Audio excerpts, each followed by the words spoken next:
News కు స్వాగతం. వార్తల్లో ముఖ్యాంశాలు. ఈరోజు విజయనగరం యూత్ హాస్టల్లో జరిగిన మీడియా సమావేశంలో భారత చైతన్య యువజన పార్టీ జిల్లా కన్వీనర్ మరిసర్ల కృష్ణమూర్తి నాయుడు మీడియాతో మాట్లాడుతూ బీసీలకు అన్ని విధాల కూటమి ప్రభుత్వం అన్యాయం చేస్తుందని, బీసీవై పార్టీ ప్రభుత్వం ముందు పెట్టిన 5 డిమాండ్లను నెరవేర్చలేదని, అందుకే బీసీవై పార్టీ జాతీయ అధ్యక్షులు బోడే రామచంద్ర యాదవ్ ఏప్రిల్ 11న చేపడుతున్న ఆమరణ నిరాహార దీక్షను బీసీలు ఉపకులాలు కలిసి వచ్చి అమరావతి పూలే మండల్ భవన్ లో జరుగుతున్న ఈ దీక్షను విజయవంతం చేయాలని పార్టీ తరపున జిల్లా కన్వీనర్ పిలుపునిచ్చారు. వీరితో పాటు మాలతి కృష్ణమూర్తి నాయుడు, తిరుపతి నాయుడు, సూర్యనారాయణ, జగదీష్ పాల్గొన్నారు. నేను భారత చైతన్య యువజన పార్టీ విజయనగరం జిల్లా కన్వీనర్ను.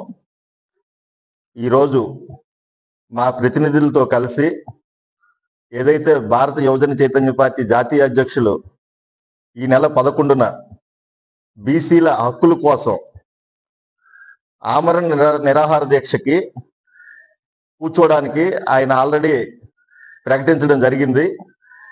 ఈ ఆమరణ నిరాహార దీక్ష కూర్చోవడానికి గల ప్రధాన కారణం ఏంటంటే, ఫస్ట్ డిసెంబర్లోనే 2025 డిసెంబర్ నెలలోనే బీసీ సదస్సు నిర్వహించి బీసీల యొక్క న్యాయమైన డిమాండ్లను ఒక 5 డిమాండ్లను ప్రభుత్వం ముందు ఉంచడం జరిగింది. ఆ 5 డిమాండ్లు ప్రధానమైనది బీసీలకు రక్షణ చట్టం కావాలని, బీసీలకు రాజధానిలో 1000 ఎకరాలు కేటాయించాలని, బీసీ కులగణన చేపట్టాలని, బీసీలకు ఉద్యోగాల్లో అదే స్థానిక సంస్థల్లోని చట్టసభల్లోని 44% రిజర్వేషన్ కల్పించాలని, మరియు బీసీ కార్పొరేషన్లకి నిధులు కేటాయించాలని చెప్పి ఈ 5 డిమాండ్లని ఆ రోజు ప్రభుత్వానికి తెలియజేయడం జరిగింది. ప్రభుత్వం నుంచి స్పందన రాని కారణంగా ఈ సంవత్సరం ఫిబ్రవరి 22న బీసీ సింహగర్జన అని చెప్పి లక్షలాది మంది ప్రజలతో అమరావతిలో ఒక కార్యక్రమాన్ని చేపట్టారు. మా యొక్క అధ్యక్షులు, జాతీయ అధ్యక్షులు రామచంద్ర యాదవ్ గారు చేపట్టి ఆ రోజే ప్రకటించారు, మార్చి 31లోగా ఈ యొక్క ఏదైతే న్యాయమైన బీసీ హక్కుల కోసం డిమాండ్లు పెట్టారో ఆ డిమాండ్లు నెరవేర్చాలని చెప్పి మార్చి 31 లోపు ప్రభుత్వానికి ఒక గడువు విధించారు.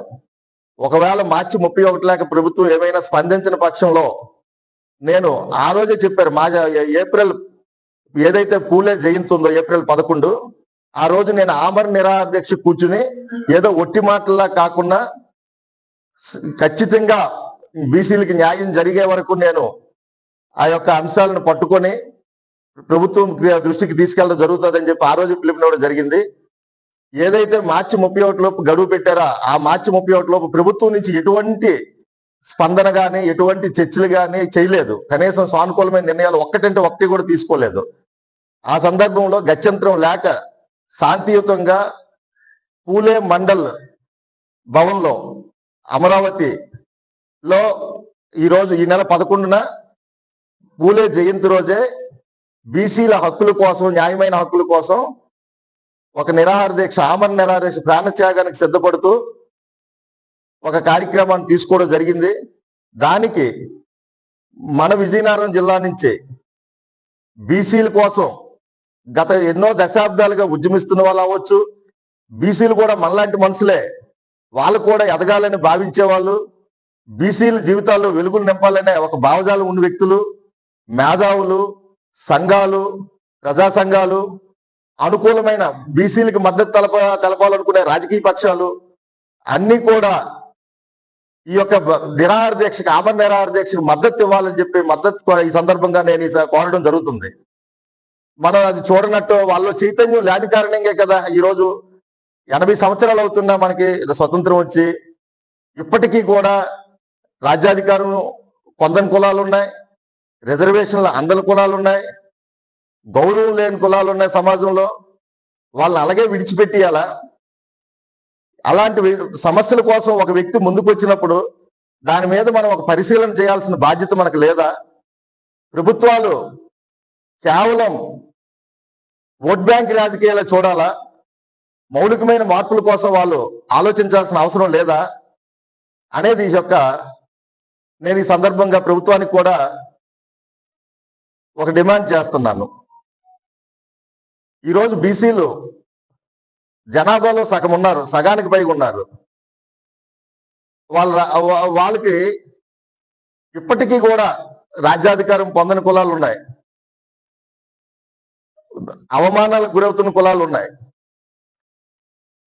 ఇలాంటి సమస్యలన్నింటికీ ఒక పరిష్కారం కనుక్కోవాలని చెప్పి రామచంద్ర యాదవ్ గారు ఆయన ప్రాణాలకు తెగించి ఆమరణ నిరాహార దీక్షకి ఈ నెల 11వ తారీఖున పూలో జయంతి రోజు కూర్చున్నారు. కాబట్టి 3 కోట్ల జనాభా ఉన్నారు మన ఆంధ్రప్రదేశ్లో. ఈ 3 కోట్ల జనాభా సమస్య గురించి, ఆయన వ్యక్తిగత సమస్య కాదు ఇది అలాగే మనకు తెలియనట్టు ఈ విషయాల్లో మూలాలకు వెళ్లకుండా ఏదో తాత్కాలిక ప్రయోజనాలు కల్పించి జనాల్ని ఇంకా వెర్రోళ్ళ కింద చూడటం అనేది అది ఒక సాంఘిక దురాచారం. ఈ దురాచారాలన్నింటికీ ఒక పరిష్కారం రావాలని చెప్పి ఈ సందర్భంగా అన్ని వర్గాలు, ఒక బీసీలనే కాకుండా హరిజనులు గిరిజనులకు ఏ విధంగా అయితే రక్షణ చట్టం కల్పించిందో రాజ్యాంగం, అదే విధంగా బీసీలకు కలపాలని చెప్పి వాళ్ళు కలిసి రావాలి. అలాగే అగ్రవర్ణాలు కూడా కలిసి రావాలి ఈ ఉద్యమానికి. ఎందుకంటే అగ్రవర్ణాలు వాళ్ళు కూడా చాలా మంచి భావజాలం ఉన్న వ్యక్తులు ఉన్నారు. వాళ్ళందరినీ ద్వేషించడం లేదు, మేము గౌరవించమని అడుగుతున్నాం. మనం వాళ్ళు కూడా కలిసి రావాలి. న్యాయంగా జరగాల్సిన హక్కులు, డిమాండ్స్ ఏవైతే ఉన్నాయో వాటన్నిటిని కూడా నెరవేరేంత వరకు ఈ ఉద్యమం కొనసాగుతుందని చెప్పి ఈ సందర్భంగా నేను తెలియజేస్తున్నాను. జై పూలే.